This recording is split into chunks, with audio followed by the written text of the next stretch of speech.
Dear students, learners and my dear friends, poets and pancakes का ये second part है। पहले पार्ट में हम जो कुछ कवर कर चुके हैं, यहाँ पे स्क्रिबलिंग आप देख ही रहे हैं। इस पार्ट में हमें इसको पूरा ख़त्म करना है और मैं आपको बता दूं कि इससे रिलेटेड काफ़ी स्टडी मटेरियल आपको हमारी वेबसाइट पे मिल जाएगा। प्रीवियस ईयर्स के क्वेश्चंस भी आपको मिल जाएंगे, उनके सॉल्यूशंस मिल जाएंगे, एक्स्ट्रा क्वेश्चंस भी मैंने अपनी तरफ से तैयार किए वो भी आपको मिल जाएंगे। और ये जो साइड में जो लिखा रहता है ना, ये जो questions think as you read, ये भी काफ़ी कुछ आपकी तैयारी करा देते हैं। तो वो सब कुछ आपको वेबसाइट जाना पड़ेगा। यहाँ पर हम सिर्फ स्टोरी को इतना एक्सप्लेन कर दे रहे हैं कि कोई भी क्वेश्चन आएगा तो आप आसानी से उसको सॉल्व कर सकेंगे। हमें यहाँ से शुरू करना है। तो अभी तक तो हम इतना पढ़ ही चुके हैं कि मेकअप डिपार्टमेंट, वहाँ पे किस प्रकार का कौन सा मटेरियल यूज़ किया जाता था, ऑफिस बॉय के बारे में किस प्रकार से सुब्बू का करेक्टर यहाँ पे पेश किया अशोका मित्रन ने, और दोनों के बीच में फ्रस्ट्रेशन की वजह सुब्बू को लेकर क्या थी ऑफिस बॉय के अंदर, वो सब कुछ हम स्टडी कर चुके हैं। और किस प्रकार से एक मल्टी टैलेंटेड, वर्सेटाइल और लॉयल और चैरिटी में भी पीछे न रहने वाले सुब्बू को हमने देखा। हमारी एक प्रकार से देखा जाए तो we easily connect with the character of Subbu. और वो पोएट भी थे, राइटर भी थे, ये सब कुछ हम पढ़ चुके हैं। और मैंने कुछ आपको काफ़ी कुछ इन्फॉर्मेशन दी जेमिनी स्टूडियो के बारे में, उसके पीछे के डायनेमिक्स को हम यहाँ पढ़ रहे हैं, और वासन के बारे में। तो अब हम यहाँ से स्टार्ट करते हैं कि सुब्बू किस डिपार्टमेंट में काम करता था। You saw Subbu always with the boss but in the attendance rolls, यानी जहाँ पर उनके नेम और उनके डिपार्टमेंट का जिक्र होगा और उनकी हाजिरी वगैरह लगती होगी। He was grouped under a department called story department. तो आपको याद रखना है कि किस डिपार्टमेंट में वो काम करता था। कंप्राइजिंग लॉयर, मतलब उसमें कौन कौन थे, लॉयर था, and an assembly of writers and poets. Assembly मतलब यहाँ पे मान सकते हैं कि a group of writers and poets. तो ये स्टोरी डिपार्टमेंट का कंपोजिशन हो गया। The lawyer was also officially known as the legal adviser. और इसमें जो लॉयर था उसे वहाँ पे एक लीगल एडवाइज़र के रूप में जाना जाता था, क्योंकि देखिए भाई, कॉपीराइट इशूज़ आ जाते हैं। स्टोरी डिपार्टमेंट में जो स्क्रिप्ट लिखी जा रही है तो उसमें कहीं कोई मामला फंस गया तो कोर्ट की डीलिंग कौन करेगा। और आज भी बड़े बड़ी जो कंपनीज हैं ना, उन्हें अपना एक लीगल एडवाइज़र, अपना एक लीगल डिपार्टमेंट बना के रखना पड़ता है। कोई भी इशू हो जाए तो डिपार्टमेंट उसको टैकल करता है। तो एक कानूनी सलाहकार था वहाँ पे, but everybody refer to him. अब यहाँ पर आपको रेडी रहना है क्वेश्चन के लिए। लीगल एडवाइज़र से रिलेटेड क्वेश्चंस बने हैं, पूछे गए हैं। और लीगल एडवाइज़र और सुब्बू के बीच में, जैसे मैं यहाँ पे थोड़ा सा दिखा दूँ आपको। अब देखिए इसी में क्वेश्चन देख लीजिए। कॉम्पिटेंसी फोकस्ड प्रैक्टिस क्वेश्चंस हैं जो सीबीएसई ने प्रोवाइड कराए हैं। Contrast character of Subbu and the lawyer from the story poets and pancakes. तो ये कुछ क्वेश्चंस, इनके सब के आंसर्स नीचे दिए गए हैं। अब वेबसाइट पे आप जाके देख सकते हैं। और यहाँ देखिए, in the story poets and pancakes why do you think the story department had hired a legal adviser. और भी क्वेश्चन आप सुब्बू से रिलेटेड यहाँ देख सकते हैं। इसलिए स्टोरी के टेक्स्ट को पढ़ना बहुत ज़्यादा ज़रूरी है। उसके बाद इस पे बेस्ड स्टडी मटेरियल को स्टडी करना चाहिए। But everybody refer to him as the opposite. तो वो था तो लीगल एडवाइज़र, लेकिन सब लोग उसके जो उसका पेशा था, है ना, उससे अलग हटकर उसके अपोजिट उसे देखा करते थे। यहाँ एक पॉइंट बनता है कि इसका क्या मतलब हो सकता है। इसका मतलब मेरे हिसाब से ये हो सकता है कि लीगल एडवाइज़र को शायद कभी लीगल इशूज़ से पाला ना पड़ा हो, बल्कि जब वो वहाँ रहता था तो वो फिर और ही यहाँ आगे काम में लगा रहता था। जैसा कि यहाँ पे जो हम एग्जांपल पढ़ेंगे उससे पता चलता है कि वो और लोगों पे नज़र रखना और ज़रूरत पड़ने पे, है ना, एक प्रॉब्लम उनके लिए क्रिएट कर देना अनजाने में ही। उसके करेक्टर को हमें यहाँ पे अच्छे से पढ़ना भी है और वेबसाइट पे आप इसका डिस्क्रिप्शन देख भी लेंगे। तो लीगलिटी के इशू को छोड़कर वो और भी क्या कुछ करता था वो हम देखते हैं। एन एक्सट्रीमली टैलेंटेड एक्ट्रेस, मतलब किसी एक्ट्रेस की बात है यहाँ पे जो कि काफ़ी टैलेंटेड थी। Who was also extremely temperamental, लेकिन साथ ही साथ टेम्परामेंटल भी थी। मतलब जल्दी जल्दी गुस्सा हो जाना, तुनक मिजाज किस्म की थी, मूडी किस्म की थी, है ना। ठंडा गर्म होने में उसे टाइम नहीं लगता था। वंस ब्लू ओवर, अब ये आया हुआ है सब कुछ शुरू में जो दिया गया था ना बुक में। तो एक बार वो फट पड़ी भी, उबल पड़ी, मतलब रहाइश नहीं हुई, बहुत अचानक गुस्से में बोल पड़ी, आ गया उसको गुस्सा। While everyone stood stunned, stunned मतलब होता है एकदम भौचक्के, हक्के बक्के, है ना, एकदम चकित होकर आश्चर्यचकित, ये क्या हुआ। The lawyer quietly switched on the recording equipment. अब देखिए यहाँ पर वो गुस्सा हो गई, गुस्सा को उसने बकबक करना शुरू कर दिया। वैसे भी अब जानते हैं कि हीरो हीरोइन और जो मेन जो करेक्टर्स होते हैं, हीरो एक्टर एक्ट्रेसेस के ना, उनकी कितनी मतलब वहाँ पे आवभगत होती है। बाकी सब निचले दर्जे के होते हैं, डायरेक्टर भी उनकी सुनता रहता है अगर वो काफ़ी सक्सेसफुल है तो ये तो भाई एक्सट्रीमली टैलेंटेड एक्ट्रेस थी, लेकिन बस एक कमी थी, गुस्सा हो जाना। और फिर वहाँ पे गुंजाइश बचती थी तो सबको सुनाती भी रहती होगी, तो फट पड़ी और बोलना शुरू कर दिया उसने, बक बक बक बक। Lawyer quietly switched on the recording equipment. अब लॉयर ने क्या है ना, जासूस की भांति और जैसे एविडेंस इकट्ठा किए जाएँ कि कभी कोई ज़रूरत पड़ने पे हम अपने केस को प्रूव कर सकें, भाई उसका काम ही यही था। तो उसने रिकॉर्डिंग इक्विपमेंट को जो भी रिकॉर्ड करता है शुरू कर दिया। मतलब उस शूटिंग मतलब वहाँ पे जो हो रहा, एक रिकॉर्डिंग इक्विपमेंट रखा रहा होगा, अपने साथ तो लेके चलता ना रहा होगा। When the actress paused for breath, तो बक बक बक बक करते करते जब वो थोड़ा सा सांस लेने के लिए रुकी, मतलब मतलब एक बकना उसने शुरू किया तो रुकने का नाम ही नहीं लिया, पता नहीं क्या इशू था। The lawyer said to her, जब वो सांस लेने के लिए रुकी तो लॉयर ने कहा 1 minute please, and played back the recording, और रिकॉर्डिंग को उसने प्ले करना शुरू कर दिया। There was nothing incriminating or unmentionably foul about the actress tirade against the producer. Oh, उसने बकबक लगाई तो प्रोड्यूसर के खिलाफ लगाई। टारगेट भी किसको किया? प्रोड्यूसर जो फंडिंग करता है। यहाँ टायरेड दिया गया है। टायरेड मतलब होता है कि आप गुस्से में लगातार ना बोलते चले जाते, उसमें किसी न किसी की बुराई, किसी न किसी की आलोचना, कोई कमी निकालते हुए अपनी नाराज़गी आप जाहिर करते हैं, तो वो है टायरेड। एंग्री स्पीच आप कह सकते हो, बट इट इज़ कंटिन्यूसली ना रिलीज्ड। इनक्रिमिनेटिंग, इसका मतलब ये हो कि कुछ भी आपत्तिजनक, मतलब जिससे आगे चल के कोई इसके ऊपर ब्लेम दिया जा सके, कोई प्रॉब्लम क्रिएट की जा सके, कुछ भी गंदा या बुरा, कुछ भी ऐसा ऑफेंसिव नहीं था जिसमें उसको दोषी ठहराया जा सके। और अनमेंशनेबल का मतलब ये है कि कुछ भी ऐसा नहीं था जो दूसरों को बताया ना जा सके कि भैया आप क्या कहें, उसने तो ऐसा कुछ कहा था, हम तो बोल भी नहीं सकते क्या क्या कहा था। फाउल का मतलब गंदा, अभद्र, बहुत ख़राब, है ना, जिससे कि बेइज्जती हो जाए, नहीं बोलना चाहिए, फाउल लैंग्वेज, गाली गलौज वाली। तो उस स्पीच में ऐसा कुछ भी नहीं था, लेकिन but when she heard her voice again through the sound equipment, जब उसने देखा कि जो मैंने बोला है वो पूरा का पूरा रिपीट हो रहा है, सी वॉज स्ट्रक डम्ब। स्ट्रक का मतलब होता है जैसे कोई चीज़ आपको स्ट्राइक कर दे, डम का मतलब चुप, आवाज़ ही ना निकले। तो स्ट्रक डम का सीधा सीधा मतलब ये है एकदम हक्की बक्की, उसके मुंह से कोई बोल ही नहीं निकल रहे थे। ये क्या हुआ?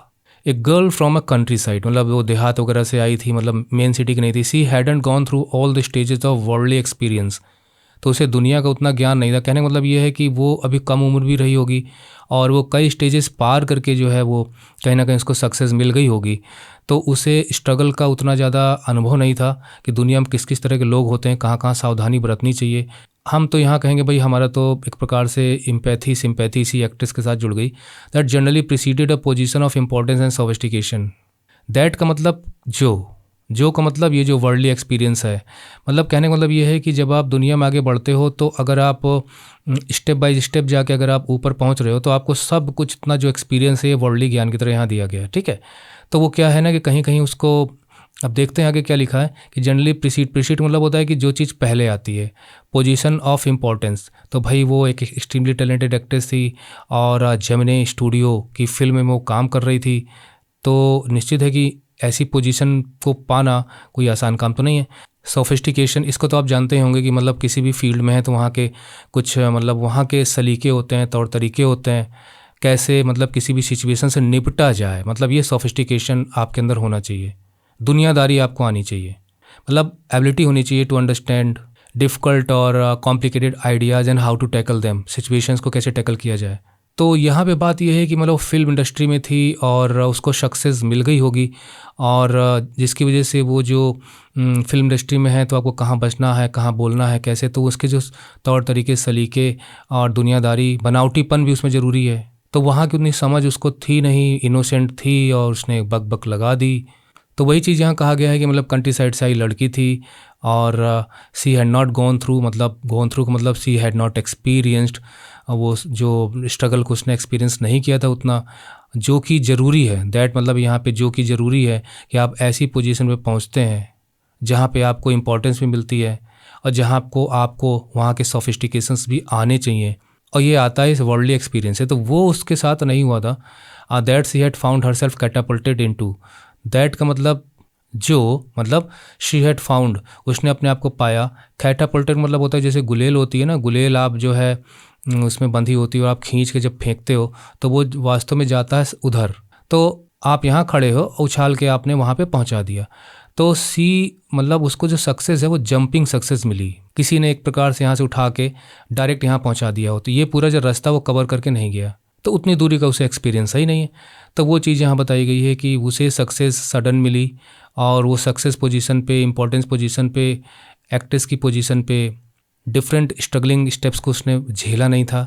सी रीच द हाइट्स, है ना, बनी बनाई पोजीशन उसे मिल गई, ऊंचाई पर पहुंच गई वो, without climbing the ladders which would have taught her the worldly experiences and sophistication of the film industry. She never quite recovered मतलब होता है फिर वो वापस नॉर्मल पोजीशन पे नहीं पहुंच पाई, मतलब वो अपने मूड उसका ख़राब हो गया, अपसेट हो गई, दुखी हो गई, शॉक लग गया उसको। She was stunned from the terror मतलब होता है डर, घबराहट, है ना। सी फेल्ट दैट डे, उस दिन जो उसके साथ गुजरा वो उसका इतना सदमा उसे लगा कि कभी उससे वो उबर नहीं पाई।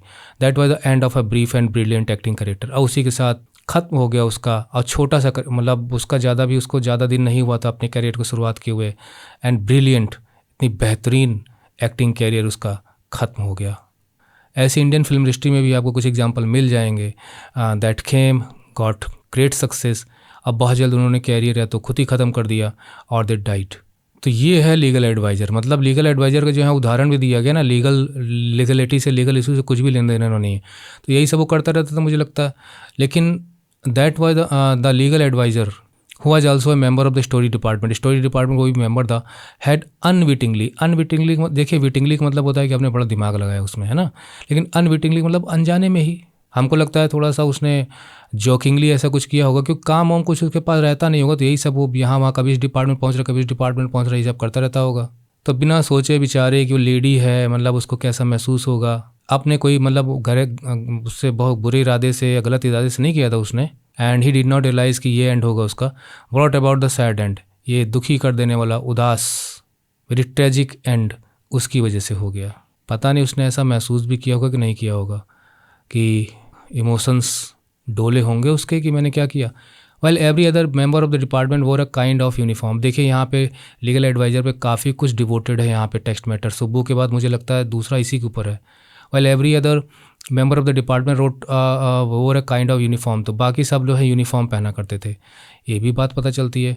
और क्या यूनिफॉर्म पहनते थे? Khadi dhoti with slightly oversize and clumsily tailored white khadi shirt. तो धोती पहनते थे और उसके ऊपर ओवर साइज, कोई फिटिंग वुटिंग का ध्यान नहीं है। क्लमजली मतलब बड़े अभद्र तरीके से, भद्दे तरीके से, मतलब कह सकते हो कि यार क्या है तुमने ये पहना हुआ है, वो स्टाइल में बड़ा अक्वर्ड, बेडॉल, नॉट प्रॉपरली फिट, है ना। और प्रेजेंटेबल ना हो तो क्लमजली टेलर्ड, सिला हुआ था खादी शर्ट पहनते थे। तो लीगल एडवाइज़र वोर पैंट्स। लीगल एडवाइज़र क्या करता था? पैंट पहनता था। हमको लगता है उसको एक्सेप्शन मिला हुआ, क्योंकि कोर्ट वोर्ट जाना पड़ सकता है, तो वो कैसे जाएगा, है ना। और फिर भी वो कहीं ना कहीं वो क्रिएटिव वर्ल्ड से जुड़ा भी नहीं हुआ था। आर्ट और फैशन से क्या मतलब उसको, तो थोड़ा सा फॉर्मली वो रहता था वहाँ पे। एंड टाई पहनता था, समटाइम्स अ कोट, कभी कभी वो कोट भी पहनता था। That look like a coat of mail. Coat of mail का मतलब होता है कि मतलब जैसे पहले समय में जो लड़ने के लिए जो जाते थे तो ऊपर से, है ना, चेन का एक कवर पहन लेते थे कि कोई तलवार वलवार चले तो उन पर उसका असर ना हो। तो लबादा टाइप का ऊपर से कोट बड़ा लंबा सा वो पहनता रहा होगा, नीचे तक उसकी बॉडी का ज़्यादा हिस्सा वो ढक लेता होगा। तो वो आपने देखा ये लोग ऊपर गाउन पहन के जाते ना, उस टाइप का कोट पहनता होगा। ऑफन ही लुक्ड अलोन, अक्सर वो अकेला ही नज़र आता था। अकेला तो नज़र आता ही, साथ साथ हेल्पलेस भी नज़र आता था। मतलब एक प्रकार से देखा जाए तो यहाँ जो करेक्टर है अशोका मित्रन जी, उसको मिसफिट, है ना, पाते हैं। और यही सब काम करता रहता होगा तो लोग उसे दूरी भागते होंगे, पता नहीं कहाँ फंसा दे। A man of cold logic. Oh logic मतलब होता है तर्क, ब्रेन लगाते हो आप। लॉजिक में दिल नहीं लगता, लॉजिक में सीधा ब्रेन लगता है। आपका इंटेलिजेंस की ज़रूरत पड़ती है उसके अंदर, ठीक है। तो वो जो आदमी था, कोल्ड का मतलब होता है कि इमोशनलेस, कोई फ़र्क नहीं पड़ता। जहाँ आपको कोई फ़र्क नहीं पड़ता वहाँ आप कोल्ड हैं उसको लेके, मतलब आप पे असर ही नहीं है, कुछ भी हो रहा है। लॉजिक मतलब इसका मतलब ये है कि यहाँ पे जो लीगल एडवाइज़र है उसे ये दिखाया गया है कि वो सीधा प्रैक्टिकल प्रैग्मेटिक अप्रोच रखता था। Pure logic, correct reasoning, emotion में ना बहना, सबूतों पर, क्यों उसका पेशा भी तो ऐसा था ना कि बिना प्रमाण के कुछ नहीं माना जाएगा, तो सबूत पे उसका ज़्यादा ध्यान रहता था। तो निश्चित है प्रैक्टिकली वो रहेगा। तो प्रूफ पर कार्य करने वाला डिसिप्लिन्ड थॉट का आदमी था वो। मनमानी सोच क्रिएटिविटी का हिस्सा है। लीगल एडवाइज़र ठीक उसका अपोजिट था। वो चीज़ यहाँ लिखी भी गई है, क्राउड ऑफ ड्रीमर्स। उस भीड़ में जो ड्रीमर्स की भीड़ थी, सपने देखने वाली भीड़ थी, हर कोई कहीं ना कहीं कहानी सोच रहा है, जहाँ पे आसपास के एयर में सिर्फ इमेजिनेशन ही इमेजिनेशन हो, क्रिएटिविटी हो, आर्ट हो, फैशन हो, ग्लैमर हो, 10 तरीके से कैसे किस चीज़ को हम अंजाम दे सकते हैं, वो सब चीज़ें हों, फिक्शन का आपस में आसपास पूरा का पूरा बातचीत होती हो, तो वहाँ पर वो मिसफिट तो अपने आप को पाएगा ही। तो वो चीज़ यहाँ बताई गई, कहाँ क्राउड ऑफ ड्रीमर्स है फिल्म इंडस्ट्री में लोग, और कहाँ वो कोल्ड लॉजिक का सीधा सीधा तर्क पर आधार पर अपने जीवन जीने वाला। तो भाई वकीलों का जीवन तो ऐसा होना भी चाहिए ना, उन्हें तो लॉजिक पे ही बात करनी पड़ती है। तो यहाँ पे उसका ड्रेस का डिफरेंस, उसका करेक्टर यहाँ बताया गया। अ न्यूट्रल मैन मतलब चाहे लड़ाई झगड़ा हो रहा हो ए और बी के बीच में, यहाँ साहब खड़े हैं, चाहे जो जीते जो हारे कोई फ़र्क नहीं पड़ता, ना हम इसका साथ देंगे ना हम इसका साथ देंगे। किसी बहस में कोई हिस्सा वो लेता नहीं था। इन असेंबली ऑफ गांधीइट्स, अब देखिए यहाँ पर हम आ गए भाई पॉलिटिकल आइडियाज़, सोशल इशूज़ को लेके। तो जहाँ पर भाई चार लोग मिलेंगे तो कुछ बातचीत तो ज़रूर होगी। तो ये तो भाई कोल्ड लॉजिक का आदमी ठहरा, और वो ड्रीमर्स के बीच में था, क्योंकि स्टोरी डिपार्टमेंट में पोएट्स भी थे, राइटर्स भी थे। तो ये सब क्या है, सब यही सब करते थे, है ना, सोच सोच के इमेजिनेशन के आधार पे चीज़ों को लिखना। तो वहाँ पर चर्चा भी होती थी। तो गांधीज़म के बारे में, गांधीवाद के बारे में, गांधी जी की टीचिंग को लेके जो विश्वास करते थे, उनके जो फॉलोअर्स हैं, उनके जो फ़ैन हैं, वो गांधीइट्स हो गए। एंड खादीइट्स मतलब जो खादी पहनते थे, खादीइट्स हो गए। क्या बात है भाई। Like so many of those who were close to the boss, और इस मतलब like so many of those मतलब उनमें से जो काफ़ी कुछ लोग बॉस के क्लोज थे, he was allowed to produce a film. ओहो, लीगल एडवाइज़र को मतलब अब देखें यहाँ पर, अब आप इसको थोड़ा समझिए कि बॉस के जो लोग नज़दीक थे तो उन्हें मौका मिलता था। अब जिसमें सब ज़्यादा नज़दीक था ये सुब्बू, तो लीगल एडवाइज़र बॉस के नज़दीक था। हमको लगता है चुगलखोरी करता होगा, ले जाकर चीज़ें बताता रहा होगा चुप्पे चुप्पे, इसलिए उसने रिकॉर्डिंग स्टार्ट की थी। वो तो उसने उसको सुना दी, अगर ना सुनाया होता, ले गया होता उसको, बॉस को सुनाया होता तो देखो क्या होता। तो उसे भी एक प्रोड्यूस करने का फिल्म का मौका मिला। और lot of raw stock and pancake, तो काफ़ी कुछ उसमें पैनकेक का इस्तेमाल किया, खूब उसमें लीपा पोती भी की, है ना, खूब मेकअप वगैरह कराया। रॉ स्टॉक का मतलब ये है कि उसने नई नई चीज़ें मतलब वहाँ पे शामिल की स्टोरी में, जो कुछ भी है जो पहले कभी नहीं थी। Not much came of the film, लेकिन वो ज़्यादा सफल नहीं रही। Then one day the boss close down the story department, फिर एक दिन ऐसा आया जब उसने स्टोरी डिपार्टमेंट बॉस ने ख़त्म कर दिया।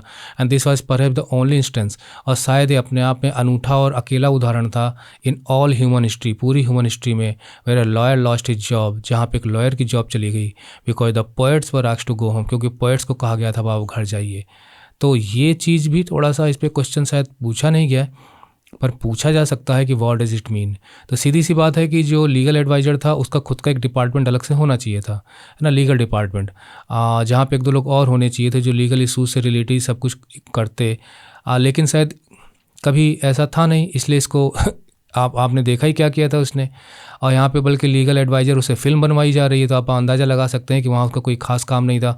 जो लोग लिखा करते थे स्टोरी डिपार्टमेंट में, कोई भी इस तरह का इशू क्रिएट नहीं करते थे कि लीगल एडवाइज़र की आवश्यकता पड़े। तो फिल्म बनाने दी, वो भी वहाँ पे भी कुछ काम नहीं कर पाया। क्यों नहीं काम कर पाया? अब यहाँ पे मैं थोड़ा सा मजाक कर सकता हूँ कि जब वो ब्रेन से ही सोचता था हमेशा, दिल उसके पास था ही नहीं, तो लोगों से कनेक्ट कहाँ बनेगा। तो जब स्टोरी डिपार्टमेंट ख़त्म हुआ तो वो उसका हिस्सा था, तो ऑटोमेटिकली ख़त्म हो जाएगा, है ना। अलग डिपार्टमेंट उसका था नहीं, इस वजह से यहाँ लिखा गया है। और आगे आज भी फिल्म इंडस्ट्रीज़ होती होंगी, उनके लीगल इशूज़ होते, लीगल एडवाइज़र्स होते होंगे, तो उनका अलग एक डिपार्टमेंट होगा, स्टोरी डिपार्टमेंट में नहीं रखा होगा। तो कनेक्ट होने की वजह से जो है वो ऐसा यहाँ पे लिखा गया है कि भाई उसकी भी जॉब गई, जबकि उसमें से छुट्टी हुई थी पोएट्स एंड राइटर्स की छुट्टी हुई थी। Gemini Studios were the favourite haunt. Haunt का मतलब होता है कि बस आपको, वैसे हॉन्टेड भुतहा, और हॉन्ट मतलब होता है ग्रसित कर लेना एक प्रकार से। लेकिन यहाँ जो मीनिंग है इसका, कि यहाँ पे मीनिंग है कि अक्सर जहाँ मतलब आप जाते हो, मतलब जहाँ पर अक्सर आप जाते हो, समय बिताते हो ना, जहाँ आपका अक्सर जाना होता है, तो वो आपका फेवरेट प्लेस है, चाय की दुकान, कॉफ़ी हाउस, कोई पार्क। तो Gemini studio was the favourite haunt. तो जेमिनी स्टूडियो बहुत ही फेवरेट हॉन्ट भी था पोएट्स का। अब यहाँ पे कुछ नाम दिए गए हैं कि ये पोएट्स वहाँ आते जाते रहते थे। ये जेमिनी स्टूडियो चमकता सितारा था। अब यहाँ पे जो कुछ नाम दिए गए मैं इनके बारे में बता भी सकता हूँ, लेकिन आप वेबसाइट पे जाके देख लीजिएगा। यहाँ इस पे बनाएंगे तो वीडियो वैसे ही इतना ज़्यादा लंबा हो चुका है और लंबा हो जाएगा। तो एस योगियार हैं, संगू सुब्रमण्यम है, जैसे यहाँ पे लिखा गया है 3, तो यहाँ पे कुछ इनके बारे में नीचे दिया भी गया होगा। और कृष्ण शास्त्री जी हैं, कृष्ण शास्त्री भी जो साहित्य अकेडमी अवार्ड विनर हैं, और पद्म भूषण भी इनको मिला, तेलुगु पोएट थे ये। और उसके बाद यहाँ पे दिया गया हरिंद्रनाथ चट्टोपाध्याय, ये तो बंगाली इंग्लिश पोएट थे, और सरोजनी नायडू जी के भाई भी थे। तो ऐसे जैसे पोएट्स जहाँ पे योगियार जैसे जो कि नेशनल पोएट भी रह चुके हैं, it had an excellent mess. अब वहाँ पे एक अच्छा खासा मेस भी था, मतलब जहाँ पे मतलब जाते थे, कैंटीन टाइप का आप कह सकते हो, जहाँ पे खाना पीना भी मिलता था और स्नैक्स वगैरह मिलते थे। विच सप्लाइड गुड कॉफ़ी, जहाँ पे अच्छी कॉफ़ी बनती थी at all times of the day, दिन भर बनती रहती थी, कोई ना कोई वहाँ पहुँचा ही रहता था। And for most part of the night, और नाइट में भी काफ़ी देर तक, most part of the night मतलब क्या है, रात्र के काफ़ी हिस्से तक वो कैंटीन खुली रहती थी। Those were the days when Congress, ये वो दिन थे जब कांग्रेस मतलब जो फ्रीडम स्ट्रगल में इसका, हालांकि एक विदेशी ने इसकी नींव डाली थी, आपने पढ़ा होगा उसमें हिस्ट्री वगैरह में, और वो आज तक किसी न किसी रूप में चली आ रही है। रूल मेंट प्रोहिबिशन, क्योंकि उस वक्त देखिए भाई शराब नहीं पीना है, और गांधी जी का काफ़ी कुछ नॉन वायलेंस का, अल्कोहल से दूर रहना, उनकी टीचिंग का बड़ा असर था, तो लोग बहुत मानते थे उनको। तो कांग्रेस का मतलब, Congress rule meant prohibition and meeting over A cup of coffee was. तो प्रोहिबिशन का मतलब यहाँ पे देखिए पी कैपिटल भी लिखा गया है, तो यहाँ पे प्रोहिबिशन का मतलब ये है कि अल्कोहल या कोई भी इससे रिलेटेड चीज़ नहीं लेनी है। निषेध था, मतलब मद्य निषेध, ड्रिंक नहीं करना है कुछ भी, शराबबंदी। अब इसको आप ये मत समझ लीजिए कि वहाँ पे उस तरह की शराबें बिका करती थी जैसा कि आप चीप समझ रहे होंगे, ऐसा नहीं था। And meeting over A cup of coffee, तो क्या करते थे, एक कप ऑफ कॉफ़ी को पे ही मीट कर लिया करते थे, मतलब मिल के बैठे भाई चलो कॉफ़ी पिया जाए। रैदर सेटिस्फाइंग एंटरटेनमेंट, एंटरटेनमेंट आप जानते ही हैं, रैदर मतलब होता है बल्कि, सेटिस्फाइंग मतलब होता है संतुष्ट करने वाला। तो जहाँ पे प्रोहिबिशन है तो कॉफ़ी भी बना के, मतलब कॉफ़ी पे भी वो लोग मीटिंग कर लेते थे, और इससे उनका काफ़ी संतोषजनक काम चल जाया करता था। Coffee worked. बैरिंग, बैरिंग मतलब छोड़कर, the office boys, office boys को छोड़कर, and a couple of clerks, कुछ क्लर्क्स को छोड़कर, everybody else at the studio radiated leisure. Radiate का मतलब होता है ना, जैसे मैंने शुरू में बताया था, जो बल्ब है या कोई चीज़ रॉड गर्म हो गई है, तो अब आप रॉड गर्म है तो उसके ऊपर हाथ रखिए तो हल्का हल्का आपको गर्मी महसूस होगी। किसी का चेहरा है ना, तो कभी कहते हैं यार क्या ताजगी तुम्हारे चेहरे पर नज़र आ रही है, क्या रिफ्रेशनेस, तो वो जो ऊपर का एक हॉलो बन जाता है, ऊपर से जो साफ नज़र आता है, मतलब जो जो जो ताजगी बिखेर रहा है आपका चेहरा, जो गर्मी निकल के आ रही है इसमें से विदाउट टचिंग, तो that is called radiation. Solar भी तो ना, सूर्य भी है, उसकी जो किरणें होती हैं उनको भी सोलर रेडिएशन कहते हैं, है ना। जैसे सी रेडियस हैप्पीनेस, खुशी बिखेर रही है वो, तो वही इसका एक मेटाफोरिक यहाँ पे यूज हुआ है। लेजर मतलब होता है बस काम ही नहीं है, कुछ आराम ही आराम है, खाली समय है। लेजर मनमाने तरीके से हम समय बिता सकते हैं। फुर्सत, इत्मीनान, तो भैया देखो यहाँ पे ऑफिस बॉयज़, एक से ज़्यादा ऑफिस बॉय थे, हमने शुरू में पढ़ लिया, इन सबको तो काम रहता था, बाकी सबके पास फुर्सत। अब प्री रिक्विजिट मतलब कोई भी काम हम करने जा रहे हैं उससे पहले की ज़रूरत। फॉर पोइट्री, ओहो कविता, ये पोइट्स है ना, पोइट्री करनी है तो भैया खाली समय तो आपके पास चाहिए ही चाहिए, कहीं बिजी कर दिया तो फिर माइंड बिजी हो जाएगा, तो ये इसको वाजिब भी ठहरा रहे हैं, जस्टिफाई कर रहे हैं। मोस्ट ऑफ देम वो, ये अशोक मित्रन जी ऐसा कर रहे हैं, मोस्ट ऑफ देम वो खादी, उसमें से जो पोएट्स ज़्यादातर खादी पहनते थे, वर्शिप्ड गांधी जी की पूजा करते थे। पूजा करने मतलब होता है कि उनके फ़ैन थे, उनको फॉलो करते थे, उनकी टीचिंग। देखिए गांधी जी ऐसा तो विश्व में ढूंढना बड़ा मुश्किल है, बट बियॉन्ड दैट, लेकिन उसके बाद that they had not the faintest appreciation for political thought of any kind. कहने का मतलब ये है कि वो गांधी जी के कुछ कर्मकांड जिसे कहा जाए कि मतलब खादी पहन लेना, ये कर लेना और उनकी विचारों से मेल रखना, तो अपने को बड़ा शौकीन टोपी पहन लेना ऊपर, है ना, इस टाइप का कि भाई हम तो गांधीवादी हैं, लेकिन इतना छोड़ दिया जाए बियॉन्ड दैट, इसके अलावा दे हैड नॉट द फेंटिएस्ट, मतलब फेंटिएस्ट मतलब हल्का से हल्का, थोड़ा सा भी अप्रिशिएशन, मतलब भाई आप अप्रिशिएट करते हो किसी जो political thought of any kind.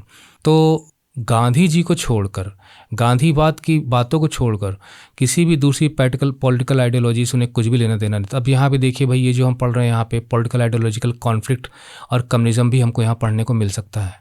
जिस समय कि हम यहाँ पे पढ़ रहे हैं ना, उस समय कम्युनिज्म भी काफ़ी हावी था। नेचुरली देवर ऑल अवर्स, अवर्स मतलब घृणा करते थे, जस्ट अपोजिट थे, पसंद नहीं करते थे, देवर स्ट्रांगली अपोज। तो एक तरफ तो है वो जो गांधीइज्म के जो पॉलिटिकल थॉट है ना, उसकी तारीफ़ करते थे, सराहना करते थे। दूसरी तरफ they hated the two the term communism, उन्हें साम्यवाद से घृणा थी। अब आप जानते हैं कि रशियन रेवोल्यूशन जो है वो सही में कहें तो 1905 से जो शुरुआत हुई थी, 1917 में एक कम्युनिस्ट सफल रेवोल्यूशन में सफल हुआ, और जब जब कम्युनिस्ट सरकार बनती है, जो कि आपने हिस्ट्री में ज़रूर पढ़ा होगा, तो वो कॉमन ओनरशिप की बात करते थे। और चारों तरफ गवर्नमेंट का ही लेना देना होगा, कोई भी प्राइवेट, मतलब वो दे वर जस्ट अपोज्ड कैपिटलिज्म। और कार्ल मार्क्स ने तो ये भी कहा था कि जो रिलीजन है वो अफीम के नशे की तरह है, ओपियम के नशे की तरह, ये उन्होंने कहा था। और सच पूछा जाए तो मैं कहीं कहीं उससे एग्री भी करता हूँ। जितना जो वायलेंस कुछ भी रिलीजन के नाम पे होता है, हम कैसे उसको जस्टिफाई कर सकते हैं? लोग नशे में चूर होकर वायलेंस करते हैं, जबकि रिलीजन हमें सब अच्छा सिखाता है, सोसाइटी में सब करने की बात की इजाज़त नहीं देता वो। तो वो चीज़ अब यहाँ पे मैं ज़्यादा बोल नहीं सकता हूँ इसके बारे में, बस इतना समझ लीजिए कि कोई कम्युनिस्ट है तो वो रिलीजन को प्रायोरिटी नहीं देता। तो वो चीज़ यहाँ पे लिखी गई, communist was a godless man. अब यहाँ पे जो अगर कोई अपने को कम्युनिस्ट कहता है तो उसको लेकर क्या विचारधारा थी इनके अंदर, वो समझते थे एक जो कम्युनिस्ट है वो गॉडलेस मैन है। ही हैड नो फिलियल और कंजुगल लव। फिलियल का मतलब है कि love for your son daughter, तो ये हो गया, और कंजुगल लव, तो फिलियल लव ना बेटों से प्यार ना बेटी से प्यार। कंजुगल मतलब होता है कि भाई आपकी मैरिज है, आपकी फैमिली लाइफ है, मैरिज लाइफ है ना, तो उससे भी कोई प्यार नहीं। मतलब कम्युनिस्ट होता था वो अपनी आइडियोलॉजी के प्रति ज़्यादा डिवोटेड रहता था, तो मैरिज एंड उसके हैप्पीनेस से भी कोई लेना देना नहीं है, ऐसा लोग मानते थे। मतलब कम्युनिस्ट है तो ऐसा होगा। हैड नो कंपंक्शन मतलब ये हो गया कि मतलब आप कुछ गलत कर रहे हो, आपको उसको गिल्टी फील करना चाहिए, तो वो भी नहीं होता था उनके साथ। They did not ever feel that कि their excess are wrong, they are doing wrong thing, did not feel guilty भी about killing his own parents और हिज चिल्ड्रन। मतलब अपने पेरेंट्स तक की हत्या कर सकते थे, अपने बच्चों की हत्या कर सकते थे, इतना मतलब ख़राब समझते इनको। He was always out to cause and spread under. अब देखिए जो कम्युनिस्ट जो है ना, दरअसल कम्युनिज़्म, अब क्या बताया जाए, कम्युनिज़्म जो है वो जो सोच कर उसकी आइडियोलॉजी से तो प्यार हो जाएगा आपको, लेकिन वास्तव में प्रैक्टिकली जब वो कम्युनिस्ट गवर्नमेंट इस्टेब्लिश हुई रशिया में, तो कोई दूसरा ही तानाशाही देखने को मिली। और कितना वायलेंट तरीके से वो मतलब जगह जगह अपने को फैलाने की कोशिश कर रहे थे, अलग अलग राज्यों में, अलग अलग देशों में, है ना। तो वो उत्पात और खुराफात और ये सारी चीज़ें, है ना, वो यातनाएं, वो ज़बरदस्ती, तो वो चीज़ जो है उसको बदनाम कर बैठी। तो वो उन्होंने कहा कि भाई इनका एक ही काम है कि वो बहाना ढूंढते रहते हैं कि कहाँ पे अनरेस्ट, कहाँ पे वो जो है अशांति फैला दें, वायलेंस, मारपीट कर बैठे among innocent and ignorant people. वो भी किन के बीच में, बेचारे निर्दोष और इग्नोरेंट पीपल, मतलब जो जानते भी नहीं कि मतलब कम्युनिज्म क्या होता है क्या नहीं है, उनको उनके बीच में जाकर इस तरह से कोहराम मचाना, मतलब जिसका कोई दोष नहीं है उसको भी परेशानी को झेलनी पड़ती है। सच नोशंस मतलब धारणा है, जिस प्रकार के विचार आपका मन बराबर रखता है वो आपके नोशंस हैं। किसी को लेकर आपके अंदर क्या सोच है वो आपका नोशन है, आपकी धारणा है। विच प्रिवेल्ड मतलब उस समय प्रचलन में होना, है ना, एवरीवेयर, हर जगह ये भावना फैली हुई थी। एल्स इन साउथ इंडिया, मतलब साउथ इंडिया में हर जगह ये धारणा, ये विचार, ये विश्वास। अब चूंकि हम साउथ इंडिया की बात कर रहे हैं तो वहाँ पर इस तरह से था, बता रहे हैं एट दैट टाइम आल्सो। तो उस समय जो इस तरह के विचार फैले हुए थे, naturally floated about vaguely. Floated about मतलब होता है उड़ते उड़ते, है ना, चाहे कितना सही हो कितना गलत हो, बात को फैला देना, फ्लोट। वेगली मतलब होता है नॉट क्लियर, स्पष्ट नहीं है, थोड़ा थोड़ा आप जानते हैं, पूरा नहीं जानते। अमंग द खादी क्लैड मतलब लपेटे हुए, खादी में लिपटे हुए जो पोएट्स थे जेमिनी स्टूडियोज़ में, तो उन तक भी ये बातें पहुंचती थी भी कम्युनिस्ट लोग ऐसे ही हैं। तो अब यहाँ पे पता चला कि वाई देवर अवर्स, है ना, ये चीज़ यहाँ दिया गया है, क्योंकि पोएट्स तो भी क्रिएटिविटी में बिजी हैं, तो अब वो पॉलिटिक्स में तो ज़्यादा जाएंगे नहीं, तो उड़ती उड़ती खबरें, जो खबरें या यहाँ वहाँ की जो गपशप में वो सुनते थे लोगों की बातों में, तो वही आइडिया उनका बन गया था उनको लेके। Evidence of it was soon fourth coming, और इसका प्रमाण बहुत जल्द देखने को मिला। फोर्थ कमिंग मतलब जो आगे आने वाला है। तो देखिए अब हम आगे चेंज करते हैं पूरी स्टोरी दूसरे ढंग से, और कुछ बाहर के एलिमेंट्स अब यहाँ आएंगे। When Frank Buchman's moral rearmament army, तो ये यहाँ पे फ्रैंक बुकमैन्स, और ये है मोरल रीआर्मामेंट आर्मी, ठीक है, MRA इसको कहेंगे। फ्रैंक बुकमैन जो ईसाइयों की जो प्रोटेस्टेंट वाली जो धारा है, मतलब कैथोलिक्स एंड प्रोटेस्टेंट, तो कैथोलिक्स तो भैया काफ़ी ज़्यादा है, मोर देन वन अरब, लेकिन प्रोटेस्टेंट भी हैं, जैसे इंग्लैंड का कंट्री हम उसका उदाहरण दे सकते हैं। तो he was an evangelist also, तो वो उन्होंने एक ऑक्सफोर्ड ग्रुप उन्होंने इस्टेब्लिश किया था, तो उसी को उन्होंने जो है बाद में 1938 में, है ना, 1938 से लेके लगभग 2001 तक, है ना, इस मोरल रिवार्मेंट आर्मी का कुछ ना कुछ वक्त चलता रहा। और आप जैसे जान रहे हैं कि मोरल रीआर्मामेंट आर्मी, रीआर्मामेंट मतलब तो अपने शस्त्रों से अपने को लैश करना, लेकिन ये जो है लोगों के मोरल टीचिंग से रिलेटेड थी, लोगों के स्पिरिचुअल अपलिफ्टमेंट की बात है। क्योंकि देखिए 1938 मतलब ऐसा भी दौर था, युद्ध का दौर था, तो वायलेंस ख़त्म करना है, अशांति ख़त्म करनी है, लोगों के मनों पर असर डालना है, उनको चेंज करना है। तो एक प्रकार से कहा जाए तो एक शस्त्र वो है जो युद्ध में इस्तेमाल होता है, तो उसी प्रकार से हम भी मोरल अस्त्रों का प्रयोग करेंगे, मतलब अपनी हमारी जो बातें हैं उससे हम लोगों को बदलेंगे। और ये थ्रेटिकल मूवमेंट था, मतलब थिएटर के जरिए वो अपनी बातों को पहचानने की कोशिश करते थे, संदेश देने की कोशिश करते थे। क्योंकि फ्रैंक बुकमैन का ये मानना था कि फासिज्म, थोड़ा सा ध्यान दे ही लीजिए आप, एंड कम्युनिज्म है ना। ये दोनों के वो दोनों को मतलब दोनों के बारे में उन्होंने कहा था कि ये दोनों के दोनों मैटेरियलिज्म में डूबे हुए हैं एक प्रकार से। मतलब उनका ये कहना था कि both fascism and communism had their roots in materialism, और मैटेरियलिज्म को कहते थे the greatest enemy of democracy, greatest enemy of democracy. और इसलिए we have to be guided by the God's holy spirit, है ना, जो ईश्वर है उसके कहने पे हमें चलना होगा, हमारी थिंकिंग में, हमारी लिविंग स्टाइल में। और एक प्रकार से उनका कहना था कि आज पूरी दुनिया में जो बैटल है वो इसके बीच में है, क्राइस्ट एंड एंटी क्राइस्ट। मतलब यहाँ पे क्राइस्ट जो हमारी क्रिश्चियनिटी में जो हमारी स्पिरिचुअल फ्रीडम की बात की गई है, उसको मानने वाले, उसको ना मानने वाले। हालांकि ऐसा नहीं था कि वो दूसरे रिलीजनों के खिलाफ थे, उनका मकसद था कि morally uplift the mind and heart of people. ये उन्होंने तब कहा था कि क्लास और क्लास के बीच में युद्ध नहीं है, रेस के बीच में कोई वॉर नहीं है, ट्रू वॉर है यहाँ पे, मतलब who are religious and who are not religious, इस प्रकार से। तो high morality in public and private life की वकालत करता था ये movement for a better world in future, जिसके 4 बेसिक प्रिंसिपल्स थे। ऑनेस्टी, आप हल्के में ले रहे हो मॉरल रिवार्मेंट आर्मी को तो थोड़ा समझ भी लीजिए। प्योरिटी, बहुत चीज़ें आ जाएंगी प्योरिटी में। अनसेल्फिशनेस, जो कि पूरी दुनिया परेशान है इससे, ठीक है। और लव, मैं यहाँ पे ट्रू लव की बात कर रहा हूँ, मतलब वाली नहीं, मैं लस्ट की बात नहीं कर रहा हूँ यहाँ पे, ठीक है। तो ये आइडियोलॉजी को प्रमोट करते थे। तो आप समझ गए होंगे मोरल रिवार्मेंट आर्मी सम 200 स्ट्रॉन्ग विजिटेड मद्रास। तो उसमें से मतलब जब मोरल रिवार्मेंट आर्मी आई तो लगभग 200 लोग वहाँ आए, साथ में मैड्रास आए, लगभग 1952 की बात है। देखिए स्टालिन का दौर था, लोगों ने स्टालिन जैसे तानाशाह को देखा था उस समय ना, तो इसलिए जो है कम्युनिज्म के खिलाफ थे लोग काफ़ी कुछ। लगभग 1924 से लेकर 1953 तक, 1953 में उनकी डेथ हो जाती है। तो रशियन रेवोल्यूशन को भी इसलिए माना जाता है कि लगभग 1917 से लेकर 1923 तक। तो they could not have found a warmer host in India than Gemini Studios. तो ये वार्मर होस्ट का सीधा होस्ट का मतलब सीधा है कि भाई वो कहाँ जाएँ, कौन उनकी खातिरदारी करेगा, कौन उनको जगह देगा, है ना, उनका मेज़बान कौन होगा। ये तो मेहमान थे, तो वो आयोजनकर्ता ढूंढ रहे थे कौन हमें यहाँ पे जगह देगा और हमारे प्रोग्राम को आगे बढ़ाने में मदद करेगा। तो वार्मर का मतलब होता है कि खुशी खुशी वेलकम करने वाला, है ना। तो 1952 में जेमिनी स्टूडियोज़ से बेहतर कौन वार्मर होस्ट मिलेगा इंडिया में। तो समवन कॉल्ड, अब ऐसा क्यों सोच रहे थे वो तो हमें भाई अभी क्या करें। Someone called the group an international circus, कुछ लोग इसको इंटरनेशनल सर्कस की भी संज्ञा देते थे। They weren't very good on the trapeze and their acquaintances. Trapeze मतलब ये सर्कस का आइटम है।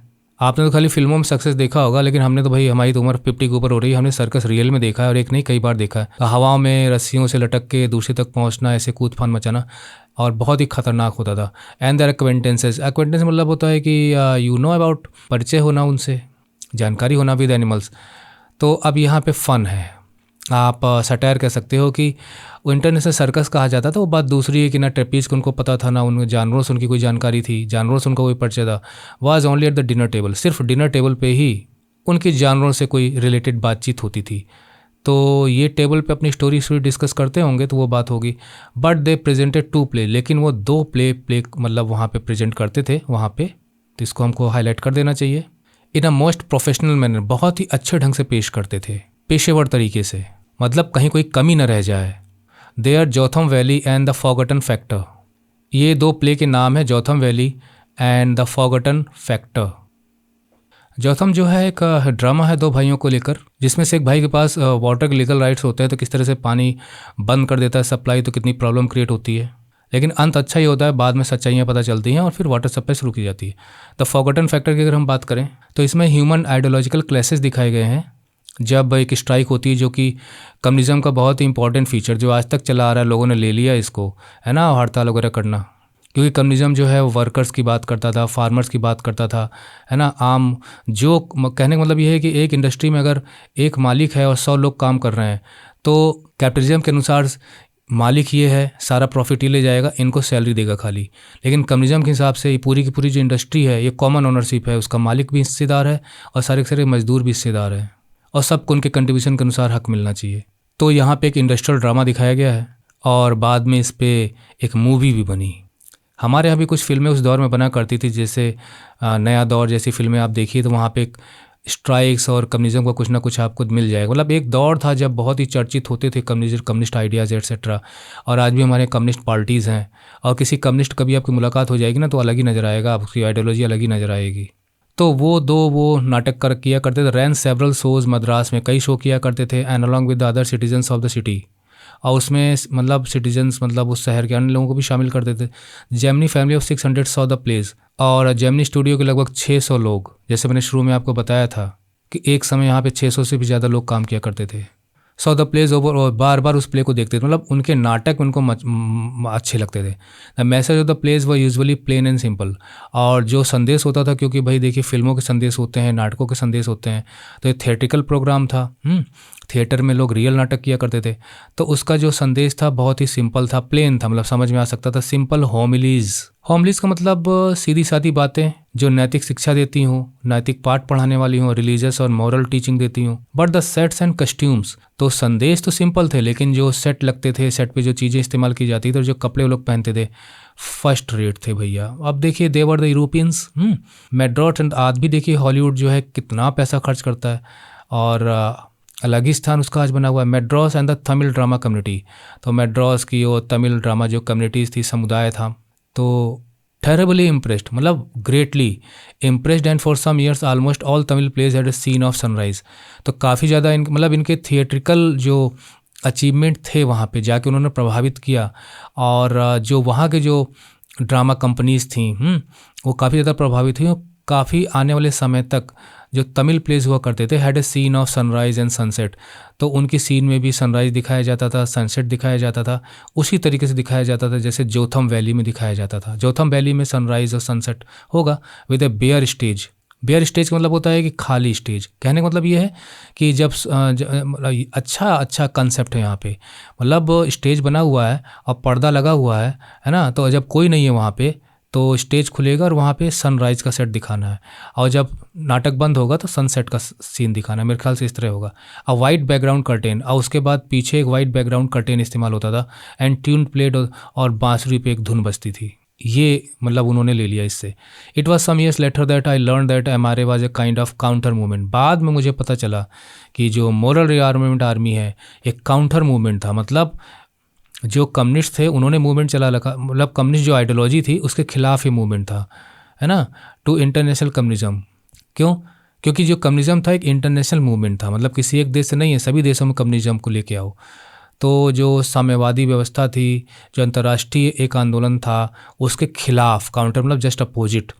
तो ये आप ये कह सकते हो कि कम्युनिज्म के अपोजिट जो बात करते थे वो डेमोक्रेसी की बात करते थे, ठीक है, जहाँ पे लोगों के राइट्स हों और कैपिटलिज्म को भी जगह मिले। And the big bosses of Madras, और मेड्रॉस के जो बड़े बड़े बॉसेस थे, मतलब और भी फिल्म इंडस्ट्री थी, बड़े बड़े जो इंडस्ट्रियलिस्ट थे, लाइक मिस्टर वासन के ही तरह simply played into their hands. Play into the hand का मतलब होता है कि अनजाने में आप किसी के हिसाब से चलें, आपको पता नहीं है पर कोई आपको अपने हिसाब से चलाए, तो वो आप प्ले इनटू द हैंड। तो उनकी चाल में वो लोग भी फंस जाते थे, उनकी चाल में वो लोग भी आ जाते थे। क्या चाल थी तो अब आगे हम देखेंगे, शायद पता चलेगा। तो they played into the hand, उनकी बातों में आ जाते थे।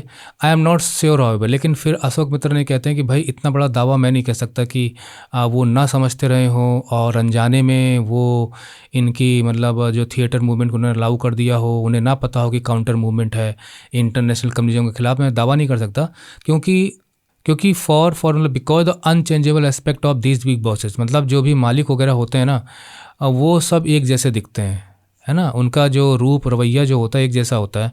And their enterprises remain the same, और उनके जो उद्योग हैं, जो इंडस्ट्रीज़ हैं, चाहे फिल्म इंडस्ट्री हो चाहे जो भी हो, वो लगभग उनका बिहेवियर सेम रहता था। ये उनके कहने का मतलब ये है। MRA और नो MRA, चाहे मोरल रिफॉर्ममेंट आर्मी आए ना आए, या ऐसी जैसी संस्थाएं आए ना आए, bosses are always almost same in their approach, in their behaviour. तो MRA नो MRA से कोई फ़र्क नहीं पड़ता, इंटरनेशनल कम्युनिज्म और नो इंटरनेशनल कम्युनिज्म, है ना, एवरग्रीन उनका हमेशा एक जैसा ही रवैया। The staff of Gemini Studios had a nice time hosting 200 people of all hues and sizes. तो भाई जेमिनी स्टूडियो के लोगों को ही उनका सब करना पड़ता था इंतज़ाम वगैरह, तो उन्हें बड़ा मज़ा आता था। अच्छा टाइम उनका बीत रहा था उनको होस्ट करने में। लगभग 200 लोगों के, ऑल ह्यूज़ एंड साइजेज़, अलग अलग different colour sizes of at least 20 nationality, उसमें 20 देशों के लोग शामिल थे उसमें 200 लोगों में। It was such a change from the usual collection of crowd. अब ये थोड़ा सा चेंज भी यहाँ पे नज़र आ रहा है ना, कि कहाँ पे वही एक जैसे चेहरे दिखते थे, अब यहाँ पे जो यूजुअल जो कलेक्शन ऑफ क्राउड का मतलब वहाँ जो नॉर्मली जो आते जाते रहते थे, नाटक खेलना, रोल प्ले करना, तो waiting to be slabbed with thick layers of, इस ऑफिस बॉय का काम है ना, कि क्राउड पे जो है पोतना अपना मेकअप वगैरह of the office by the office boy in the makeup department. तो वो जो रूटीन था, रूटीन चेहरे थे, उनसे अलग हटकर कुछ माहौल बन गया था वहाँ पे। A few months later the telephone lines of the big bosses of Madras burst। तो कुछ महीने बाद जो बिग बॉसेस थे मैड्रास के, क्योंकि यहाँ उन्होंने कहा है ना कि सिर्फ बासन की बात नहीं थी, जो बड़े बड़े बॉसेस थे ना वो भी मतलब इनको सपोर्ट कर रहे थे एमआरए को। तो कोई अब वो भी यूरोपियंस थे, बाहर के लोग आए हैं, तो उनके प्रति एक चार्म बन ही जाता है, तो बड़े बड़े बॉसेस भी उनका वेलकम किया करते। बस्ट घंटियाँ बजी at Gemini Studios cleared a whole shooting stage to welcome another visitor. तो एक और विजिटर के लिए यहाँ पे बात की जा रही है कि घंटियाँ बजी और पता चला। All this said was that he was a poet from England. बस बॉसेस से इतना ही पता चला कि वो इंग्लैंड का एक पोएट है। The only poet from England the simple Gemini staff new और हर्ड ऑफ। अब यहाँ पे भी देखिए एक प्रकार का देखा जाए तो सटायर भी है, आयरनी भी है ना। सटायर आप कह सकते हो, आयरनी क्या होगी यहाँ पे, कि जेमिनी स्टूडियोज़ में पोएट्स एंड पैनकेक्स वाली बात यहाँ जाहिर हो रही है। इंग्लैंड से एक पोएट आने वाला है, और यहाँ के लोग जिनके बारे में सुना था, वर्ड्सवर्थ के बारे में थोड़ा बहुत जानते थे, टेनिसन के बारे में थोड़ा बहुत जानते थे, इनका नाम सुना था। द मोर लिटरेट वंस, और जो कुछ ज़्यादा ही लिटरेट थे जेमिनी स्टूडियोज़ में, वो कीट्स के बारे में जानते थे, शैली के बारे में जानते थे, बायरन के बारे में जानते थे। आपको इंग्लिश टीचर ने बताया होगा कि वर्ड्सवर्थ जो हैं, विलियम वर्ड्सवर्थ, वो तो नेचर के कवि थे। उनकी लूसी ग्रे की पोएम तो आपने ज़रूर पढ़ी होगी। टेनिसन ये भी इंग्लिश पोएट थे। अगर कीट्स की बात करें तो ये भी इंग्लिश पोएट थे, मतलब इंग्लैंड के। शैली की बात करें तो इन सब की पोएम हम पढ़ाते ही रहते हैं बच्चों को। पर्सी बिशे शैली, एल्फ्रेड लॉर्ड टेनिसन, ये भी इंग्लिश पोएट थे, रोमांटिक दौर के ये भी। इनकी ओजीबंडियास पोएम आपने ज़रूर पढ़ी होगी। और लॉर्ड बायरन, उनकी पोएम आपने सिवाक्स इन ब्यूटी ज़रूर पढ़ी होगी, नहीं पढ़ी है तो आप पढ़ सकते हैं। एंड वन और टू माइट हैव फेंटली मतलब होता है कि कुछ come to know of someone by the name Elliot. अब कुछ लोग इनको सब कुछ छोड़ दिया तो इलियट के बारे में भी थोड़ा बहुत सुना करते थे कि इलियट भी कोई है। इलियट जो है ये तो नोबेल प्राइज़ भी उन्हें मिला हुआ है, टॉमस स्टर्न्स इलियट। इनकी पोएट्री कलेक्शन ओल्ड पॉसम्स, उसमें कैट के ही बारे में उन्होंने, उस पर बहुत ही फेमस स्टेज शो भी चलता है, यानी कई पोएम्स इसमें पढ़ाई हुई हैं। Old Possum's Book of Practical Cats उसका नाम है। तो ऐसा नहीं कि कुछ लोगों के बारे में जानते थे who was the poet visiting the Gemini studio, लेकिन जेमिनी स्टूडियो में कौन पोएट आ रहा है भाई? He is not a poet नहीं है, ही इज़ एन एडिटर, वो एक एडिटर है। That is why the boss is giving him a big reception. इसी वजह से बॉस जो है उसका बड़ा अच्छा स्वागत करने जा रहे हैं। बासन was also the editor of the popular Tamil weekly. ये मैंने आपको शुरू में बताया था, देखिए मेरा बताना सफल हो गया, क्योंकि आनंद विकटन जो है वो आज भी चल रही है। मैंने फर्स्ट ट्यूटोरियल में इसके बारे में बताया था। तो तमिल वीकली के वो एडिटर भी थे, तो एक एडिटर दूसरे एडिटर का सम्मान करेगा। He wasn't the editor of any of the non names of British publication in Madras. अब मैड्रास में जो ब्रिटिश पब्लिकेशंस थे उसका तो एडिटर वो था नहीं जो आ रहा था। That is those known at the Gemini Studios में। उस वक्त देखिए, अब 1940 की बात है, तो 1940 जो है, अब 1947 इंडिया आज़ाद हुआ, तो कुछ अंग्रेज़ों का दौर था, तो मैड्रास में प्रेस चलती थी उन लोगों की। तो ऐसा तो कोई नहीं जो इंडिया में काम करता है, ऐसा कोई एडिटर नहीं था। See the top man of the Hindu, क्योंकि अब जैसे अखबारों के नाम देखिए यहाँ पे, ये तो आज भी छपता है द हिंदू। तो द हिंदू की बात करें, वो टेकिंग द इनिशिएटिव। तो द हिंदू जो है मतलब एक प्रकार से स्पॉन्सर कर रहा था, और इनिशिएटिव मतलब होता है कि सारी जो पहल कर रहा था वो हिंदू ही कर रहा था। सारी की सारी मतलब शुरुआत, मतलब उन्हीं की ये देन थी कि पोएट आ रहे थे। द सरमाइज मतलब होता है गैस, अनुमान। Was that the poet was the editor of A daily, कि अब लोग है ना, जब नहीं पता होता, पता चल जाता तो कोई बात नहीं, तो लोग अपना अपना अनुमान लगाना शुरू करते हैं कि ये कोई पोएट है और किसी डेली मतलब अखबार का एडिटर भी है, but not from the Manchester guardian और द लंदन टाइम। लेकिन इन ये जो यहाँ नाम दिए गए हैं, कोई द मैनचेस्टर गार्डियन और लंदन टाइम्स है ना, ये छपते हैं अखबार। That was all that even the most well informed among us, क्योंकि अगर वहाँ की हम बात करें तो इन अखबारों के बारे में जानते थे। मोस्ट वेल इन्फॉर्म्ड का मतलब हो गया कि जो ताज़ा तरीन घटनाओं से और नॉलेजेबल पर्सन थे वहाँ के, जी के जिनकी अच्छी रही होगी। At last around 4 in the afternoon, लगभग 4 बजे शाम को, द पोएट और द एडिटर, अब पोएट था कि एडिटर था कुछ नहीं पता, पहुंच गया। He was a tall man, very English, पूरा अंग्रेज लगता था, वेरी सीरियस, बड़ा गंभीर था, end of course very unknown. अब यहाँ पे इन्होंने थोड़ा सा ह्यूमर डाला यहाँ पे, ठीक है, और बेशक पूरी तरह से अनजान हम लोगों के लिए। Battling with half a dozen pedestal fans, अब बैटलिंग मतलब होता है कि लड़ना, अब यहाँ लड़ना नहीं जूझना हो गया। हाफ डजन पेडेस्टल फैंस, तो भाई जो नीचे से ज़मीन से रख के जो ये पंखे लगाए जाते हैं ना, उनकी बात की जा रही, pedestal fans on the shooting stage, जहाँ शूटिंग स्टेज पे उनको मतलब जो कुछ प्रोग्राम देना था, कुछ भी करना था, तो कई पंखे वहाँ चल रहे थे।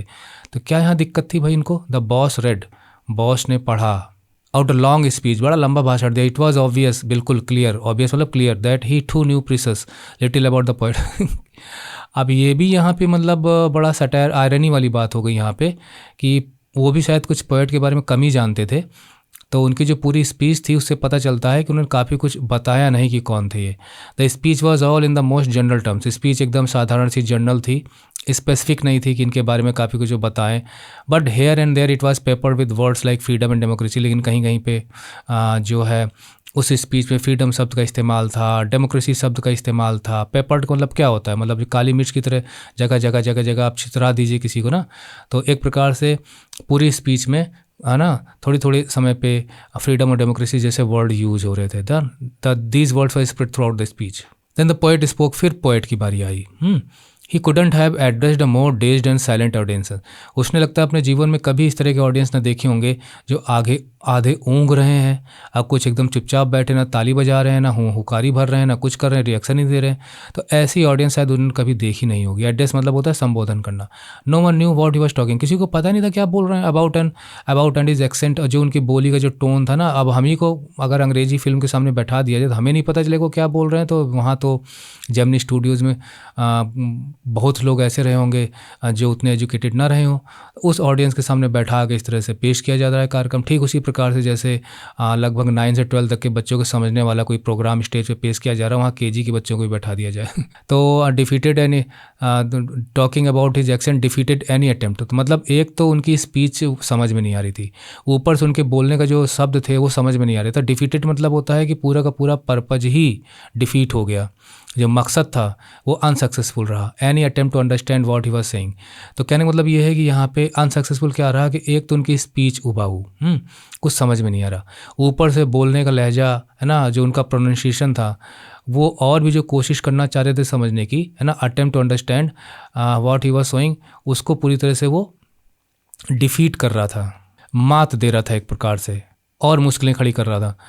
तो the whole thing lasted about, लगभग 1 घंटे तक पूरा का पूरा, चाहे स्पीच की बात हो चाहे जो भी हो, लास्ट माने मतलब टिकना, ठहरना, बने रहना। देन द पोएट लेफ्ट, उसके बाद पोएट चला गया वहाँ से। एंड वी ऑल डिस्पर्स्ड, हम लोग भी वहाँ यहाँ तितर बितर हो गए।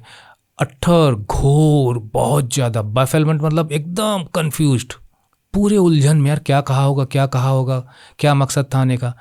व्हाट आर वी डूइंग, हम क्या कर रहे हैं। What is an English poet doing in a film. अब यहाँ पे देखिए रूमर, आपस में बातचीत शुरू हो गई। जब लोग निकलते हैं तो तरह तरह की चर्चा करते हैं ना, ये इंग्लिश पोएट यहाँ क्या कर रहा है in a film studio which makes Tamil film, यहाँ स्टूडियो में तमिल फिल्म बनती है, यहाँ पे इस अंग्रेजी पोएट का क्या काम है।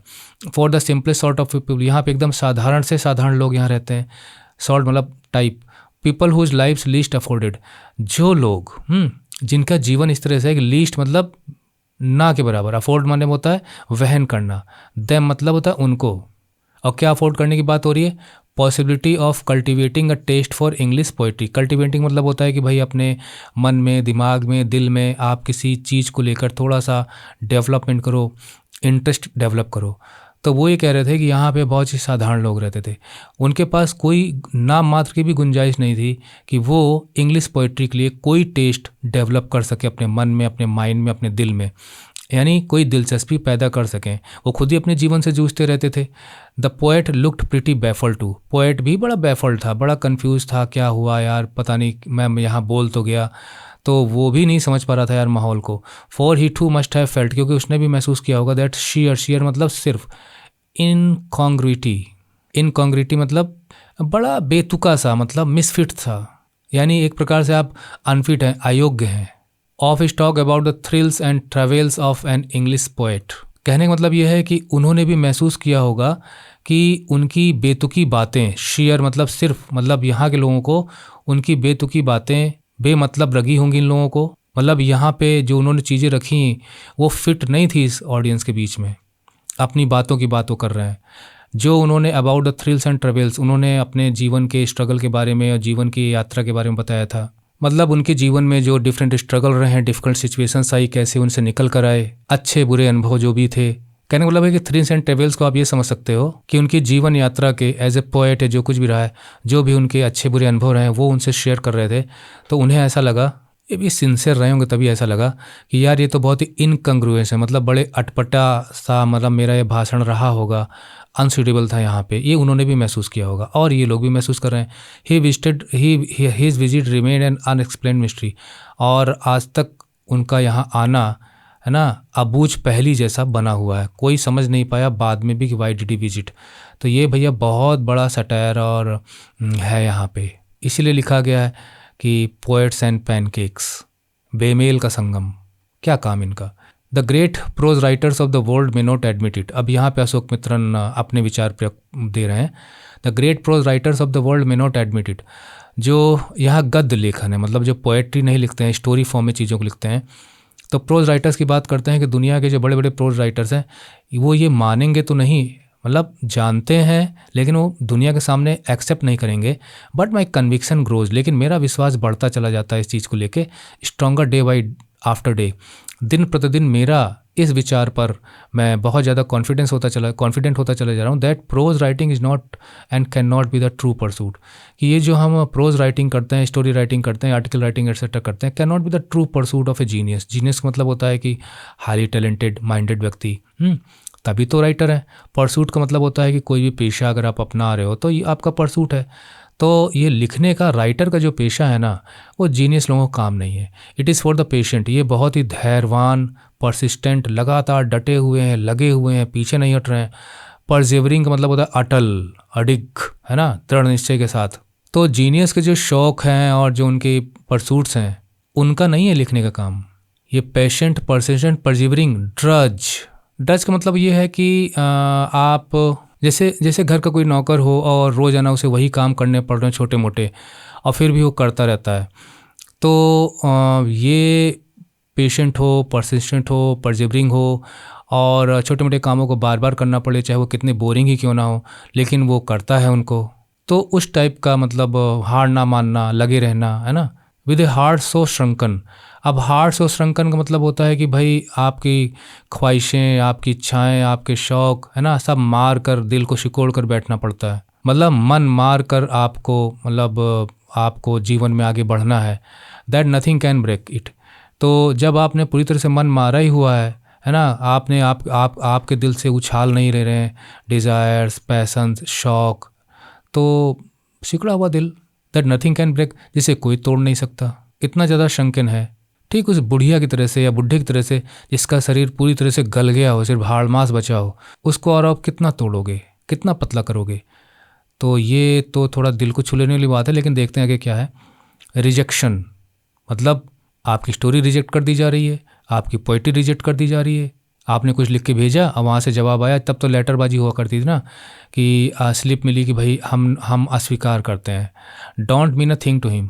तो अगर कोई चीज़ लिख कर भेजता है, उसे एक्सेप्ट नहीं किया जाता, तो उससे उस पर don't mean a thing to him, उस पर उसका कोई फ़र्क नहीं पड़ता, लगा हुआ है, वो दूसरा तैयार करके भेजेगा। मतलब उसको आदत पड़ चुकी होती रिजेक्शन की। He at once sets about making a fresh copy. एक रिजेक्शन मिला, दूसरी कॉपी तैयार करनी उसने शुरू कर दी। ऑफ द लॉन्ग प्रोज, अपनी राइटिंग को लेकर नई राइटिंग शुरू कर दी। And sends it to another, और किसी दूसरे को भेज देता है। मतलब जो उसने लिखा हुआ है उसकी कोई दूसरी कॉपी तैयार करके वो दूसरे को भेज रहा है। हो सकता है वहाँ एक्सेप्ट हो जाए। Editor in closing postage for the return of the मतलब कहने का मतलब ये है कि मैन्युस्क्रिप्ट का मतलब होता है कि जो अपने हाथ से आप लिखते हो ना, आपकी रियल राइटिंग में जो चीज़ होगी, जैसे हम पांडुलिपि कहते हैं, तो वो जिस लिफाफे में भेजते थे तो उस पर साथ में एक पोस्टेज स्टैम्प भी भेज देते थे कि आप उसको लगा के इसे रिटर्न भी कर सकते हो। मतलब रिटर्न का भी लिफाफा पोस्टेज स्टैम्प लगा हुआ भेज देते थे। बताइए, मतलब उन्हें पता तो चल जाएगा कम से कम कि रिजेक्ट हुआ कि एक्सेप्ट हुआ। It was for such people, ऐसे लोगों के लिए द हिंदू अखबार had published a tiny announcement, तो उसने एक छोटा सा एक एडवर्टीजमेंट दिया था इन एन इनसिग्निफिकेंट कॉर्नर, वो भी छोटे से कॉर्नर में जहाँ जल्दी किसी की निगाह ना जाए। कहने का मतलब ये है कि ये जो एडवर्टीजमेंट है ऐसी लोगों के लिए है जो राइटिंग करते हैं, वो भी बिना महत्व वाले बहुत ही अनइम्पॉर्टेंट प्लेस पर उसको छापा गया और अनइम्पॉर्टेंट पेज पर भी छापा गया जिसे जल्दी खोलते ना हो। अ शॉर्ट स्टोरी कॉन्टेस्ट, उसमें लिखा गया था एक छोटी कहानी का एक यहाँ पर मुकाबला है, कॉम्पिटिशन है, organised by a British periodical by the name the Encounter. और अंग्रेज़ की छपने वाली एक पीरियडिकल है, मतलब जर्नल है जो कुछ कुछ समय छपा करती है, मंथली होगी या वीकली होगी, और उसका नाम है द इनकाउंटर। तो चलिए इसको भी पढ़ लेते हैं। वैसे मैं थोड़ा सा बता दूं कि 1953 में ये छपना शुरू हुई थी और इसका लास्ट पब्लिकेशन 1991 में हुआ था। ज़्यादा नहीं बताऊंगा क्योंकि आगे आपको खुद ही पता चलेगा कौन इसका फाउंडर था। ऑफ कोर्स बेशक the encounter was an known community, community मतलब होता है कि लोगों के बीच में प्रचलित चीज़ नहीं थी। Among the Gemini literati, Gemini studio में जो पढ़े लिखे लोग थे, है ना, तो जो मोस्ट इन्फॉर्म्ड थे, तो वहाँ पर भी द इनकाउंटर जैसी मैगजीन के बारे में ज़्यादा जानकारी नहीं थी। I wanted to get an idea of the periodical, तो मैं थोड़ा सा पीरियडिकल के बारे में जानना चाहता था। Before I spent a considerable sum in postage, तो अब नाम सुना सुना सा था नहीं, तो अब भाई मैं खर्च करूँ, पोस्टेज स्टैंप लगाऊँ, इसलिए लिखा है स्पेंड अ कंसिडरेबल, मतलब मतलब भर का, मतलब का जो मेरे लिए मतलब रखता उतना पैसा मैं लगा दूं और फिर मैन्यूस्क्रिप्ट यहाँ से भेजूं पोस्टेज स्टैम्प से, क्योंकि भाई देखिए वो स्पीड पोस्ट तो था नहीं उस वक्त, रजिस्टर्ड डाक से भेजेंगे उसमें खर्चा होता था। इंग्लैंड जाना है उसको तो सोचिए इंटरनेशनल पोस्ट बनेगी। In those day the British Council Library, British Council Library आज भी है, had an entrance with no long winded sign boards and notice to make you feel you were sneaking into, sneak इनको मतलब होता है चुपचाप नज़र बचा के प्रवेश कर जाना। फॉरबिडन मतलब होता है कि जहाँ पे मनाही हो, नॉट अलाउड एरिया। तो कह रहे हैं कि ब्रिटिश काउंसिल लाइब्रेरी में आज आप जाएंगे तो वहाँ पर फॉर्मर आपको हो सकता है कि एंट्री के लिए कोशिश करनी पड़े, पास लेना पड़े, कुछ भी हो, लेकिन उस समय ऐसा नहीं था। उसका एंट्रेंस जो है, लंबे लंबे साइन बोर्ड्स वहाँ नहीं हुआ करते थे, कोई इस तरह की नोटिस बाहर नहीं लगी होती थी कि भाई यहाँ आप फॉरबिडन एरिया है, और अगर आपको अंदर जाना है तो भाई आप फॉर्मल तरीके से जाओ, नहीं छुप छुपाते हुए जाओ। And there were copies of the Encounter lying, और वहाँ मैंने देखा कि जो इनकाउंटर मैगजीन है उसकी कई प्रतियाँ वहाँ पड़ी हुई थी। तो देखिए जो ब्रिटिश काउंसिल लाइब्रेरी है ये जो है ये इंडिया में ही और आज भी है, तो वहाँ वो गए, है ना। तो देयर वर कॉपीज इनकाउंटर पड़ी about various degrees of freshness. Various degrees of freshness का मतलब होता है कि वेरियस मतलब होता है कई, डिग्रीज मतलब होता है कि मतलब डिफरेंट डिफरेंट टाइप्स, फ्रेशनेस का मतलब हो गया कि ताजगी। तो कुछ पुस्तकें जो हैं उनको उठा के लोगों ने पढ़ा हुआ है, कुछ को ज़्यादा यूज़ किया है, कुछ फ्रेश पढ़ी हुई हैं, किसी ने टच ही नहीं किया। तो किताबों को देखकर पता चल रहा था कि कुछ यूज़ की हुई हैं, कुछ ऐसी पड़ी हुई हैं। तो वही है various degrees of freshness, almost untouched by readers. और ये कह सकते हैं कि इतनी ज़्यादा वो मतलब वहाँ पे लग रहा था देख के कि लोगों ने उस पर कोई इंटरेस्ट नहीं लिया, तो untouched by readers. When I read the editor's name, लेकिन जब उस पर मेरा एडिटर का नाम मैंने पढ़ा, I heard a bell ringing in my shrunken heart, मेरे इस सिकड़े हुए, है ना, दबे हुए निराश हृदय में एक घंटी बज उठी।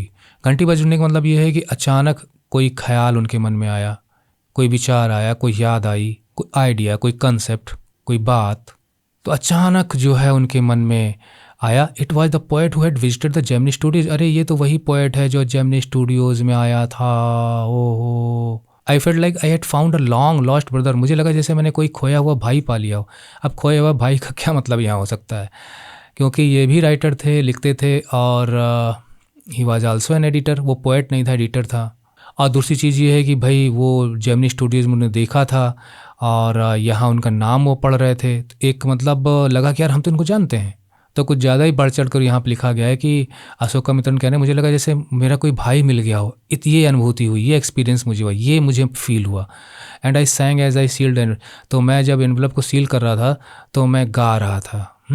I wrote out his address, और फिर मैंने उस पर उसका एड्रेस लिखा। अब ऐसा क्यों है, हो सकता है उन्हें लग रहा हो कि भाई स्टीफन स्टिमर जो उन्होंने वहाँ स्पीच दी थी और अपने जो थ्रिल्स एंड ट्रेवल्स बताया था, तो शायद वो समझते हो कि उन्होंने भी स्ट्रगल का पीरियड देखा है, तो शायद मेरी कद्र करें, या मैं उन्हें शायद बता सकूं कि जेमिनी स्टूडियो में मैं हूं, आप वहां आए थे, तो कुछ इन्फ्लुएंस क्रिएट होगा। तो ऐसा कुछ वो खुश थे, काफ़ी अनजान नहीं है हम इस प्रकार से। I felt that he too would be singing, मुझे लगा कि शायद वो भी गाएंगे या गा रहे होंगे द सेम सॉन्ग, वही गीत गा रहे होंगे एट द सेम टाइम, उसी समय long lost brothers of Indian film discover.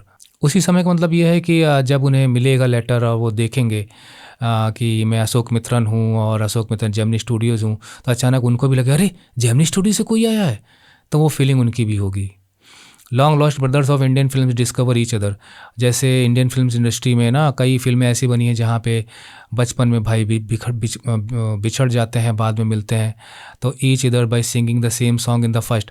तो अब इसके लिए आप देखिए एक बहुत फिल्म है, बहुत ही फेमस है, यादों की बारात। उसमें वो गाना जो है बचपन में गाते थे और लास्ट में वही गाना उनको मिलवा देता है, सेम गाना। तो वही है singing the same song in the first reel and in the final reel of the film. Stephen Spender उनका नाम था। तो मैंने जानबूझ के आपको नहीं बताया था, नहीं आपको वो जो सस्पेंस यहाँ इन्होंने बनाया है अशोक मित्र ने ख़त्म हो जाता। तो स्टीफन स्पेंडर, तो उन्होंने इस मैगज़ीन की मतलब स्थापना की थी अपने एक दूसरे जर्नलिस्ट के साथ मिलकर। स्टीफन इनका पहला नाम। एंड ईयर्स लेटर, और कुछ वर्षों बाद when I was out of Gemini studio, जब मैं जेमिनी स्टूडियो से निकल आया था, तो इसका मतलब ये है कि जेमिनी स्टूडियोज़ में जो उनका काम था उसके अलावा भी ये परसूट करते रहते थे कि मुझे कहीं और लिखने का काम मिले, है ना। एंड आई हैड मच, कब छोड़ा था ज़रा बताइए। मैंने आपको शुरू में बताया था 1966 में उन्होंने छोड़ दिया था, ठीक है। और 1969 में एस एस वासु, वो Srinivasan ji, S S Vasan ji died. I had much time but not much money. तो जब मैं जेमिनी स्टूडियो छोड़ के चला आया था, मेरे पास समय तो खूब था, पैसा नहीं था। Anything at the reduced price attracted my attention, क्योंकि कोई भी चीज़ अगर कम दामों में मिल रही हो तो मेरा ध्यान वहाँ तुरंत चला जाता था। On the footpath in front of the Madras mount road, तो यहाँ पे इन्होंने जिक्र किया है जो लोग मेड्रास में रहते हों, जो चेन्नई आज के नाम से जाना था, माउंट रोड पे हों, पोस्ट ऑफिस की बात हो रही है यहाँ पे। There was a pile of brand new books, तो वहाँ पे ढेर लगा रहता था ब्रांड न्यू बुक्स का। और फॉर 50 पैसा ईच, 50 पैसे में मिला करती थी। Actually there were copies of the same book, दरअसल होता क्या था कि उसी बुक की वो कॉपीज़ हुआ करती थी। कहने का मतलब कोई बुक है जो फेमस बुक है, कुछ भी हो, तो उसकी कॉपीज़ बना बना के जो है वो बेची जाती थी सस्ती। An elegant paperback of American origin, तो यहाँ पे किसी पार्टिकुलर बुक की वो बात कर रहे हैं कि actually there were copies of the same book, वास्तव में वो एक ही किताब की कॉपीज़ थी, मतलब वहाँ पे जो मतलब कई कॉपीज़ थी तो एक ही बुक की कॉपीज़ थी। An elegant paperback of American origin, तो अमेरिकन ओरिजिन का मतलब होता है कि उसके जो राइटर थे वो अमेरिकन थे। एलिगेंट मतलब होता है बड़ी शानदार, ब्यूटीफुल। स्पेशल लो प्राइस्ड स्टूडेंट एडिशन, और ये जो था स्टूडेंट एडिशन था, यानी कम दाम में। In connection with the 50th anniversary of the Russian revolution, तो रशियन रेवोल्यूशन की 50वीं वर्षगांठ, जैसे मैंने आपको बताया था कि 1917 में ये रेवोल्यूशन, अक्टूबर रेवोल्यूशन जो है पूरी तरह सफल रहा था, तो उसमें 50 आप जोड़ दोगे तो 1967 में बनेगा, और 1966 में इन्होंने इसको छोड़ दिया था। तो ठीक है, टैली कर रहा है सीधा सीधा। तो वास्तव में जो 50th एनिवर्सरी थी, 50वीं वर्षगांठ थी, तो उसी ओकेज़न पर इसे लॉन्च की गई थी। सारी जो कॉपीज़ थी, आई पेड 50 पैसा and picked up a copy of the book, और द गॉड दैट फेल्ड, वो बुक थी द गॉड दैट फेल्ड, वो ईश्वर जो असफल रहा। जबकि गॉड फेल नहीं होते, लेकिन यहाँ पर जिसे इतना ऊंचा मुकाम दिया गया जैसे गॉड का होता है, और वो जो है टाइम फिक्स हो गया बाद में। 6 एमिनेंट मतलब बहुत ही विख्यात प्रख्यात man of letters, man of letters का मतलब हो गया बहुत ही पढ़े लिखे, है ना, इम्पोर्टेंट इंटेलेक्चुअल्स। आप उन्हें ग्रेट ऑथर्स आप कह सकते हैं और ग्रेट स्कॉलर्स आप कह सकते हो। तो ये प्रख्यात विद्वानों ने लिखा था ऐसे डिस्क्राइब द जर्नीज, और उसमें उन्होंने क्या लिखा था, अपनी यात्रा के बारे में लिखा था कि इनटू कम्युनिज्म। ओहो, कम्युनिज्म मतलब वो लोग कम्युनिज्म से प्रभावित होकर और उन्होंने साम्यवादी विचारधारा को अपना लिया था। तो they were once followers and fan of communism, तो उन्होंने लिखा था और अपनी यात्रा उन्होंने बताई थी कम्युनिज्म, जब तक वो कम्युनिस्ट थे तो उनका किस तरह से क्या एक्सपीरियंस रहा। And they are disillusion return, अच्छा वो कम्युनिज्म में गए इनटू एंड देन रिटर्न, और फिर लौट आए। तो लौट आने का मतलब यह है कि उन डिसइल्यूजन मतलब होता है कि प्रकार से उनका मोह भंग हो जाना, जैसे हम कहते हैं हिंदी में, है ना, ये क्या सोचा था और क्या निकला। मतलब जब उनको ऐसा लगा कि यार सच्चाई तो कुछ और है, हम कुछ और समझ रहे थे, तो जब आप सच्चाई आपको पता चलती है, you come to know about the realness of something, तो वो होता है कि यार इल्यूजन का मतलब होता है कि आप गलत फहमी में और किसी के गलत अर्थ को लेकर उसमें फंसे हुए हो, और जब आपको सच्चाई पता चलेगी तो डिसइल्यूजन हो जाएगा, उसका अपोजिट है। तो उन्होंने इसमें बताया है कि किस प्रकार से वो लोग कम्युनिज्म को फॉलो कर किया। पहले उन्होंने उसको फॉलो किया, उसको समझा, और बाद में वो बहुत ही मायूस होकर लौट आए। एंड इसमें कुछ नाम हैं, तो जो हम नाम पढ़ने चल रहे हैं आप इनको ये कह सकते हो कि देवर एक्स कम्युनिस्ट, कभी वो थे कम्युनिस्ट, है ना। तो आप इस प्रकार से इनको लिख सकते हैं, अपने आंसर में यूज़ कर सकते हैं। 1949 में ये किताब छपी थी और उस वक्त स्टालिन का दौर था। समझ जाइए, इन्होंने 1924 से लेके 1953 तक ना, तो 1949 बीच में पड़ेगा। तो उन्होंने उसको दौर को देखा था और देखा था कि यार कम्युनिज्म तो वो नहीं है जो हम समझ रहे थे। आइडियोलॉजी आप पढ़ोगे तो आपको बहुत अच्छी लगेगी, पर रियल में ऐसा कुछ हुआ नहीं। इसमें है एंद्रे जीड, इनके सब के बारे में यहाँ दिया गया है, पढ़ लीजिएगा। Richard Wright, Ignazio Silone, Arthur Koestler या किस्लर, Louis Fischer and Stephen Spender भी उसके वन ऑफ द राइटर्स थे। स्टीफन स्पेंडर, इसको पीलेस कर देते हैं। एक तो उन्होंने उधर जो है पुस्तक पढ़ी थी ना, और जब इसको पढ़ा तो इसमें फिर स्टीफन स्पेंडर का नाम आ गया। वहाँ तो भाई वाली फीलिंग आ गई थी, है ना, फन था। Suddenly the book assume tremendous, जैसे ही उनका नाम पढ़ा, मतलब यहाँ तक नाम पढ़ते पढ़ते तो वो नॉर्मली एक कोल्ड मैन की तरह से पढ़ रहे होंगे, उस लॉयर की तरह से। जैसे स्टीफन स्पेंडर कोई जाना पहचाना मिल जाता तो अचानक खिल जाती ना बातें, एकदम उत्साह आ जाता है नाम पढ़ते ही। और उसका कारण सिर्फ इतना है कि वो जेमिनी स्टूडियो में एक बार आए थे। तो स्टीफन स्पेंडर सडनली, तो जैसे ही उनका नाम पढ़ा, suddenly the book assume tremendous, अचानक वो जो पुस्तक थी ना, अज्यूम का मतलब होता है कि यहाँ पे होगा केम टू हैव, मतलब टुक द फॉर्म ऑफ, है ना, कि उसमें वो नज़र आने लगी जैसे बहुत ज़्यादा ट्रिमेंडस। इन सब के आंसर्स भैया जो है थोड़ा वो ज़रूर आपको वेबसाइट पे जाके पढ़ लेने हैं, है ना, ये आपको हेल्प करेंगे। सिग्निफिकेंस, जैसे ही स्टीफन स्पेंडर का नाम पढ़ा वैसे ही उसकी उस पुस्तक की का इम्पोर्टेंस बढ़ गई उसके लिए। Stephen Spender the poet who had visited Gemini Studios. ओहो, ये देखिए यहाँ पे मार्क पड़ा ना। तो बोलने का लहजा, जैसे मैंने बोला, मैंने तो थोड़ा बनावटीपन कम ही रखा है यहाँ पे, क्योंकि इतना ट्यूटोरियल लंबा होता चला जा रहा है कि मैं खुद ही दबाव महसूस कर रहा हूँ। In a moment I felt a dark chamber of my mind lit up. देखिए, लिट अप का मतलब होता है रोशनी हो जाना, चैम्बर मतलब होता है कमरा, डार्क का मतलब होता है अंधेरा, मूवमेंट का मतलब होता है पल भर के लिए, क्षण भर में। इन अ मोमेंट आई फेल्ट, तो जैसे ही मैंने उनका नाम पढ़ा वैसे ही कुछ देर के लिए तो मुझे लगा जैसे मेरे माइंड में, दिमाग में, जहाँ पे कोई अंधेरा था वहाँ पर अचानक रोशनी हो गई हो। तो अंधेरे में रोशनी होने का मतलब ये है कि he came to realise something very important, मतलब उन्हें कुछ ऐसी चीज़ पता चली कि जिस चीज़ के बारे में वो नहीं जानते थे, तो अंधकार में थे, अब पता चल गया, या कोई ख्याल हो या कोई चीज़ न्यू डिस्कवरी एक प्रकार से कहते हो, कि अचानक उनका जो माइंड जो है वो, दिल जो है वो, माइंड जो है वो came to be filled with something new realisation, है ना, कुछ नया आभास उनको हुआ। By a hazy illumination, hazy का मतलब ये हो गया कि कुछ धुंधा धुंधा सा, इल्यूमिनेशन का भी मतलब होता है प्रकाश। जैसे यहाँ पे मतलब न्यू रियलाइजेशन से, न्यू डिस्कवरी जैसे मैंने कहा, है ना, न्यू रियलाइजेशन से मतलब है, और कुछ नई जानकारी से मतलब है, नए एहसास से मतलब है। तो वो जो एहसास है, जानकारी है, डिस्कवरी है, something he has reached some conclusion एक प्रकार से।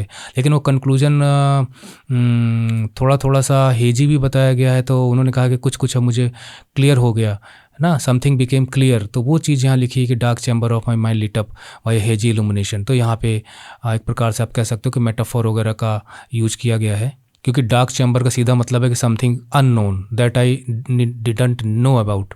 लिट अप का मतलब होता है कि now he knows about it. Hazy illumination का मतलब होता है कि something not very much clear but very much clear also.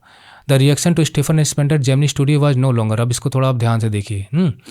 The reaction to Stephen Spender, जब स्टीफन स्पेंडर आए थे जेमिनी स्टूडियोज़ में, was no longer a mystery. अब यह रहस्य नहीं था क्यों आए थे, क्योंकि उस समय क्वेश्चन उठ रहे थे ना कि एक पोएट क्यों आ रहा है, एडिटर है, क्या है, ज़्यादा जानकारी भी नहीं थी।